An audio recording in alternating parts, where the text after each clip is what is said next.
Hi everyone, my name is Rebecca Weimer. Thank you all for joining me today. I am a psychology major here at RCSJ and I plan to further my academic career in neuroscience. As far as my career, I hope to one day participate and conduct research studies focusing on development, cognition, and neurodegenerative diseases and their progression. What I wanted to talk about today is untreated mental health in childhood and how it can negatively affect development and have long-term effects into adolescence and adulthood. Research shows that more than half of all mental disorders in adulthood begin in childhood or adolescence. 40 studies were done assessing childhood mental health and issues with adult mental health disorders, and the results showed clear patterns of children prior to 14 years old displaying mental health problems, and these, interestingly, it showed elevated symptoms outweighing diagnoses.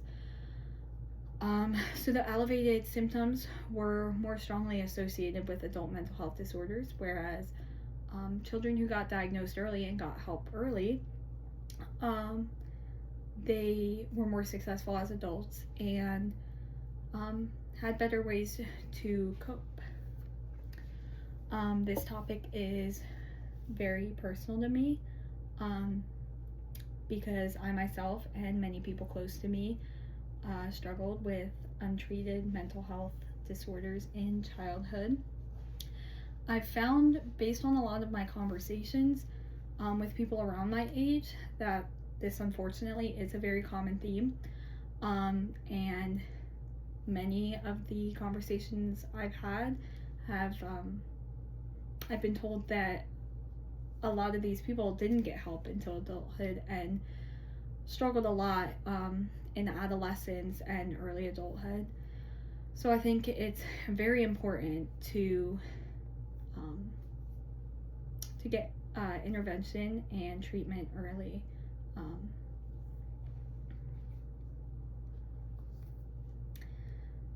So for many years, mental health in childhood was unfortunately very overlooked. Mental health in general has been overlooked a lot, and just over the past few decades,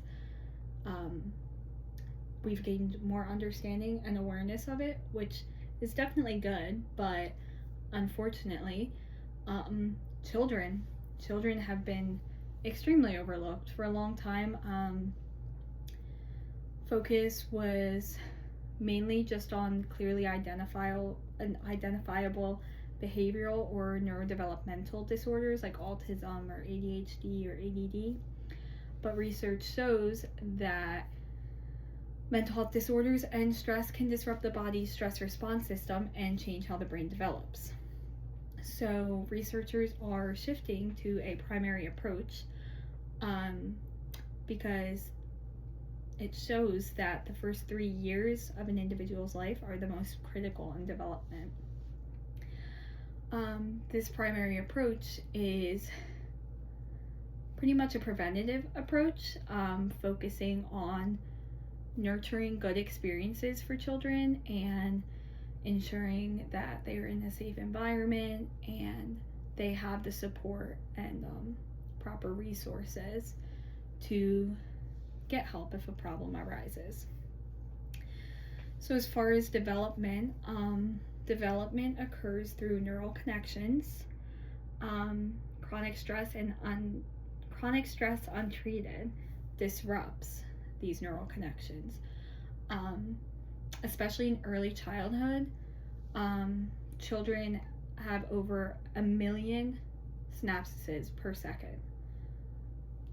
So if this is disrupted, obviously, that can greatly impact development. Disruption can cause changes in the prefrontal cortex and limbic system, affecting emotional regulation and cognitive abilities, and the brain may develop with weakened connectivity patterns, potentially leading to long-term challenges in learning, behavior, and emotional control. A few things I wanted to point out about mental health going untreated. internalizing disorders in childhood and adolescence are more prone to display symptoms of anxiety, depression, and impaired health-related quality of life in adulthood. Individuals with externalizing problems in childhood often have lower educational success than their affected peers and are at an increased risk of later use of psychoactive substances in adulthood. Combating the crisis. Like I said, researchers are trying to shift to a more primary approach, a preventative approach. Illinois was the first state in 2025 to approve free annual mental health screenings for children. I think this is an amazing step, and I'd love to see this happen across the whole country. I think it would be incredible if every state approved something like this, because again, it aids the primary approach, and it also helps with early intervention. So if something does arise, these annual screenings would hopefully be able to detect that.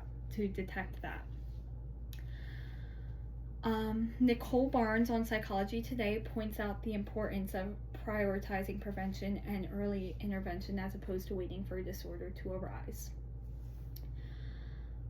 In conclusion, it is obviously critical in development for this issue to be taken seriously.